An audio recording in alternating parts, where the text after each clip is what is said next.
Particularly valued the weight of the Welsh and Scottish representation here today, my lords, which isn't always present in the force. Congratulate her on her new appointment, and I do wonder how many hours in the day there are, my lords, because I know the weight of the current post that she has. Hello, royal enthusiasts.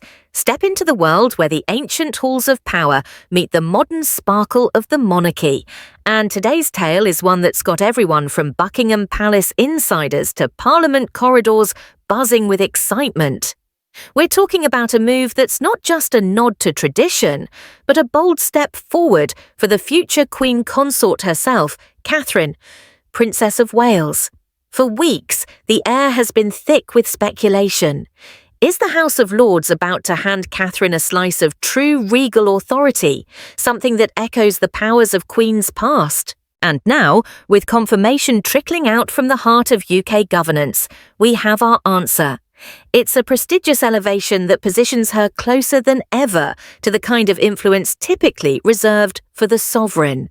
But before we unpack this game changer, make sure you're subscribed for all the latest royal revelations that keep the Crown's drama alive.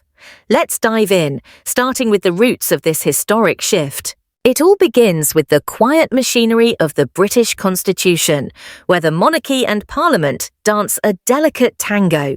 The House of Lords, that upper chamber filled with peers, bishops and life appointees, isn't just a debating club. It's the guardian of laws that touch even the highest echelons of royalty. In recent years, as King Charles III settled into his reign, questions arose about who steps up when the monarch can't. Enter the Councillors of State, a select group empowered to handle royal duties like signing bills into law or opening Parliament if the king is unavailable. Traditionally, this includes the sovereign's spouse and the next four in line over 21. But with family dynamics shifting, the need for updates became clear. And that's where Catherine enters the picture, not as a sideliner, but as a proposed powerhouse. The chatter started heating up around 2022, but by 2025, with the monarchy evolving under Charles's steady hand, the implications feel more urgent. Sources close to Westminster tell us this isn't just administrative tweaking. It's about ensuring the Crown's continuity in a world that's anything but predictable. Catherine, with her poised presence and proven track record, has emerged as a natural fit for expanded responsibilities. Palace watchers are calling it her Queen Power moment, a term that's caught fire in tabloids and forums alike. It's the kind of authority that lets her act with the weight of the throne behind her, even before she officially wears the consort's crown. As one insider put it, this is the monarchy signalling trust in its next generation, and Catherine is at the forefront. To really grasp the magnitude of this development, we need to rewind the clock and understand the framework that's now spotlighting Catherine. The concept of councillors of state dates back to the Regency Acts of the 1930s and 1950s, crafted during times when the monarchy faced uncertainties, like King George VI's health struggles. These laws ensure the ship of state sails smoothly if the monarch is abroad, ill, or otherwise indisposed. Duties range from the ceremonial, like proroguing Parliament, to the critical, such as granting royal assent to legislation. It's not full regency, but it's close, requiring at least 2 councillors to act in tandem for accountability. Historically, the list has included Queen Camilla, Prince William, Prince Harry, Prince Andrew, and Princess Beatrice. But life's twists, from relocations to controversies, made some of these choices impractical. King Charles, ever the pragmatist, sought changes early in his reign. In a message to Parliament in November 2022, he requested adding his siblings, Princess Anne and Prince Edward, to the pool for life. This wasn't about sidelining anyone outright, but bolstering the working royals who are reliably on deck. The House of Lords, as the starting point for such bills, took up the mantle, debating the Councillors of State bill with the gravity it deserved. During those sessions, the Lords didn't just rubber stamp the King's wishes, they delved deep, exploring how to future-proof the system. Peers from all sides weighed in, discussing exclusions for non-working royals and the need for fresh blood. It was here that the idea of involving Catherine surfaced, not as a whim, but as a strategic foresight. With William as heir apparent, her role as his partner makes her an ideal candidate for such duties. Insiders reveal that the discussions highlighted her stability and public appeal, qualities that could steady the monarchy in turbulent times. By 2025, as global events keep the royals on their toes, this proposal feels less like a suggestion and more like a blueprint for what's coming. Fast forward to the heart of the action, the Councillors of State Bill itself, introduced in the House of Lords amid a flurry of anticipation. This wasn't your average legislative plod, it was fast-tracked, reflecting the King's direct involvement. The bill aimed to add Anne and Edward, ensuring a robust lineup of dependable deputies. But, as debates unfolded, the chamber became a stage for broader visions of royal evolution. Lords scrutinised every angle, from constitutional purity to practical realities, turning what could have been a dry affair into a riveting glimpse of monarchy in motion. Key moments included calls to explicitly limit roles to active royals, with amendments proposed to sideline figures like Harry and Andrew due to their stepped-back statuses. Labour peer Lord Berkeley tabled one such tweak, suggesting the Lord Chancellor could exclude those not undertaking royal functions recently. Though withdrawn after assurances that only working royals would be called upon in practice, it underscored the push for relevance. Amid this, the bill passed without major hitches, receiving royal assent swiftly. Yet, the real buzz came from off-script ideas that hinted at bigger changes. Palace sources confirm that these debates weren't isolated. They echoed ongoing conversations about adapting the crown to contemporary needs. With Charles's health in focus and international commitments piling up, the need for versatile stand-ins grew. The bill's passage marked a win for efficiency, but it also opened doors for future expansions. Royal commentators noted how it subtly shifted power dynamics, preparing the ground for figures like Catherine to step up. As one veteran observer shared, this legislation wasn't just patching holes, it was weaving a stronger tapestry for the monarchy's future. Now, let's zoom in on the moment that set tongues wagging, Lord Balfe's proposal during the Lords' debate. A Conservative peer with a keen eye on royal matters, Balfe didn't mince words. He advocated for adding Catherine, Princess of Wales, to the Councillors of State, arguing she was a strong candidate, perfectly suited for the role. His reasoning, she's destined to become one anyway when William ascends, and giving her the nod now would provide invaluable practice. He even touched on potential regency scenarios, noting that if the throne vacated before Prince George turns 18, Catherine could serve as regent-in-waiting. Balfe's words landed with impact. Presumably, if the throne is vacated before Prince George is 18, the Princess of Wales will be designated as the regent-in-waiting. Therefore, it would be very sensible and give her some practice in the job if the Princess of Wales was added to this list. Though he clarified he wouldn't push for a vote, the suggestion resonated, highlighting Catherine's readiness. It painted her not as a decorative figure, but as a capable leader in training, ready to wield authority that mirrors queenly duties. This wasn't mere flattery, it stemmed from Catherine's track record of grace under pressure. From her early years adapting to royal life to her current initiatives on early childhood and mental health, she's shown the poise needed for high-stakes roles. Insiders say Balfe's idea, while not adopted then, planted seeds that continue to influence discussions in 2025. With the monarchy facing modern challenges, his pitch feels prophetic, positioning Catherine as the bridge between tradition and tomorrow. What exactly does this queen power mean in practice? At its core, being a councillor of state grants authority that's quintessentially regal, allowing stand-ins to perform acts like dissolving parliament or appointing ambassadors. For Catherine, it would mean stepping into the sovereign's shoes temporarily, a preview of her consort role. But Balfe's proposal went deeper, linking it to potential regency, where she'd hold even greater sway if needed for young George. This elevation isn't just symbolic, it's substantive. Queens consort like Camilla already hold such positions, exercising influence behind the scenes.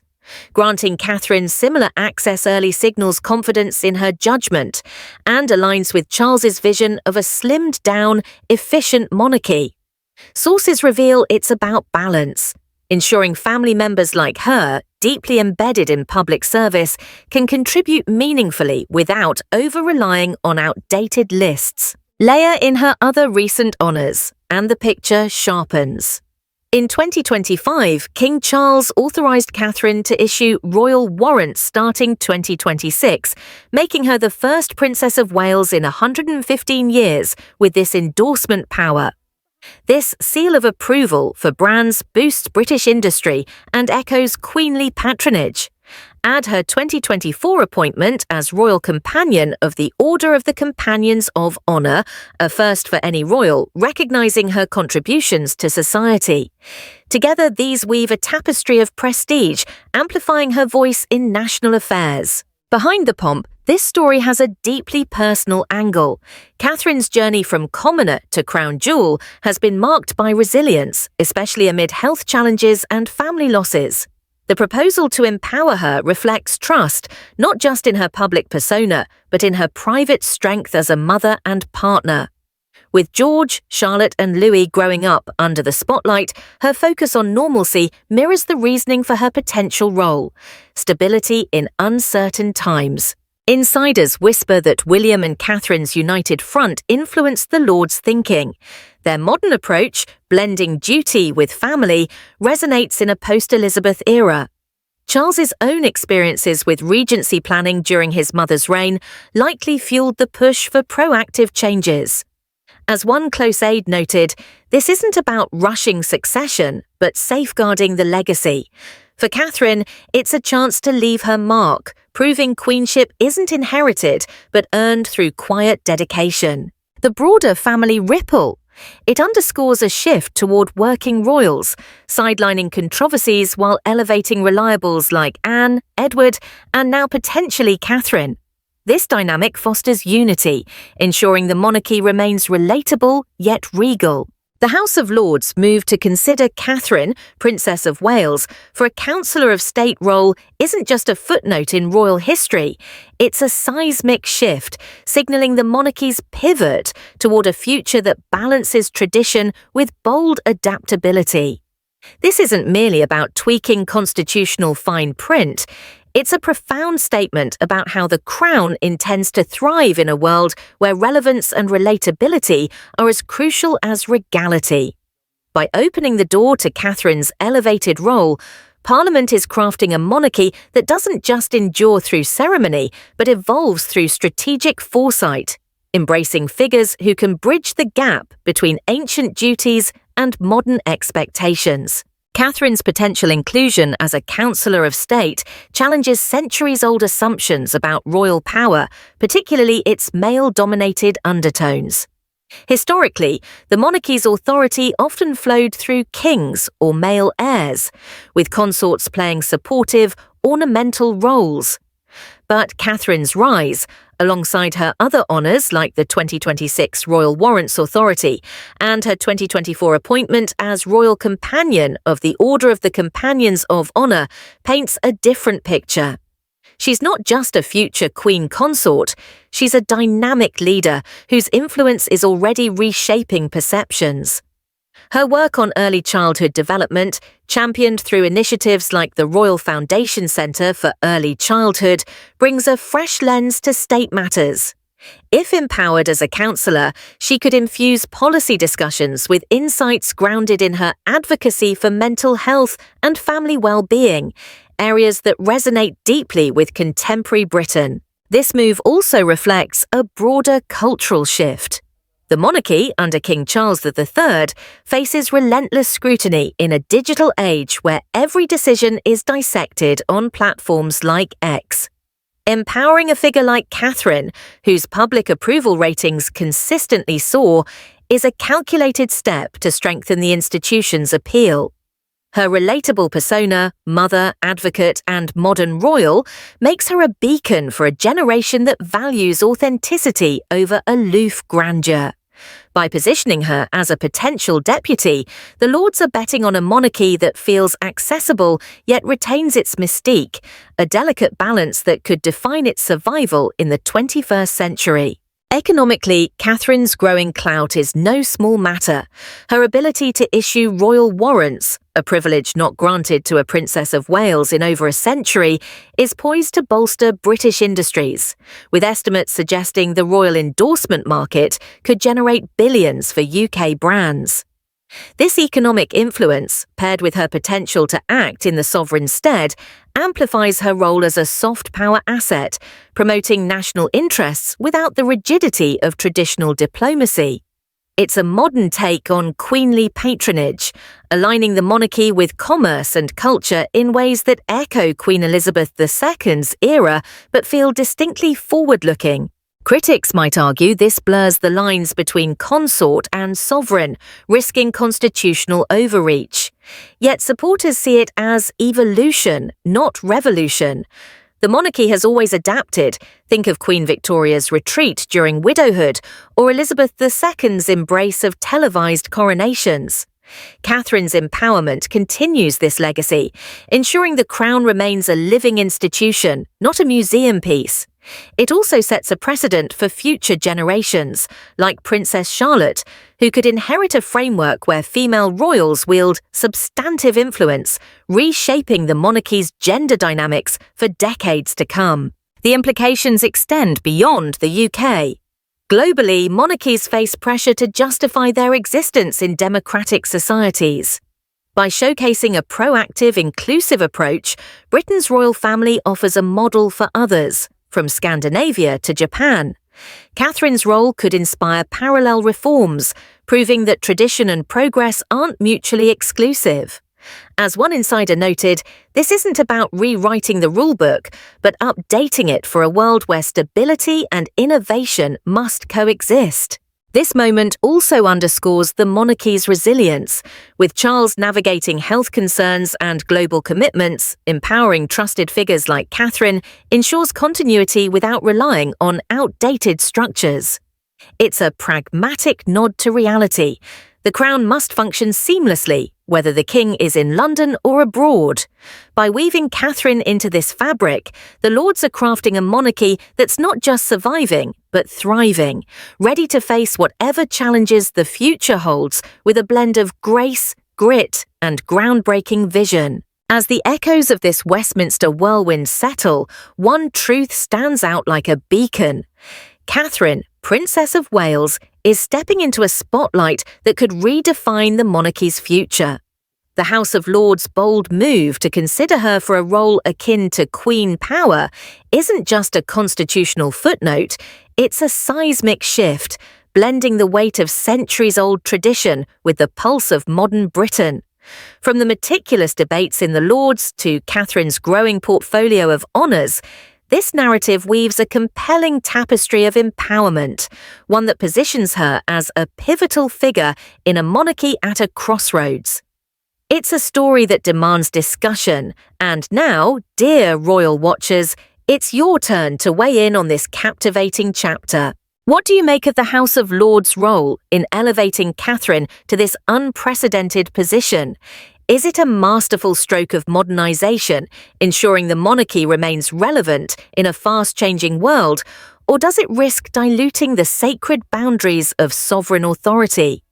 The proposal to include her as a Councillor of State, potentially even a regent-in-waiting, sparks a broader question: how far should the crown stretch to adapt? Catherine's poised presence, her work on early childhood, and her new powers, like issuing royal warrants starting in 2026, paint her as a bridge between the monarchy's storied past and its dynamic future. Yet, some may argue that such expansions blur the lines of tradition, challenging the monarchy's mystique. Where do you stand in this tug-of-war between evolution and heritage? Consider the broader ripples. Empowering Catherine signals a monarchy that values female leadership, a nod to progress in a historically male-dominated institution. Her Order of the Companions of Honour appointment in 2024 and her influence on British industry through warrants suggest a royal who's not just ceremonial, but impactful. Does this make her the ideal candidate for such power, or should these roles remain strictly with the sovereign and immediate heirs? And what about the precedent this sets? Could it pave the way for future royals, like Princess Charlotte, to take on similar mantles, reshaping the monarchy for generations? This isn't just about policy, it's personal. Catherine's journey, marked by resilience through health challenges and public scrutiny, adds depth to her candidacy. Her focus on giving George, Charlotte and Louis a grounded upbringing mirrors her potential to bring stability to the crown's duties. So tell us, does this move make the monarchy more relatable, more human, or does it risk overstepping the delicate balance of royal protocol? Drop your thoughts in the comments below. We read everyone and love the passion you bring to these debates. Share your take on whether Catherine's rise heralds a refreshed, accessible monarchy, or if it strays too far from the crown's timeless roots. And while you're at it, let's keep the conversation alive. Hit that like button if this deep dive into Catherine's evolving role has you hooked. Share this story with fellow royal enthusiasts who live for these glimpses into the crown's inner workings.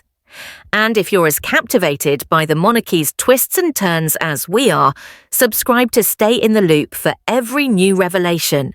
From the halls of Parliament to the heart of Windsor, the royal saga never stops unfolding, and we're here to unpack it all. So, what's your verdict on Catherine's Queen Power, Mum?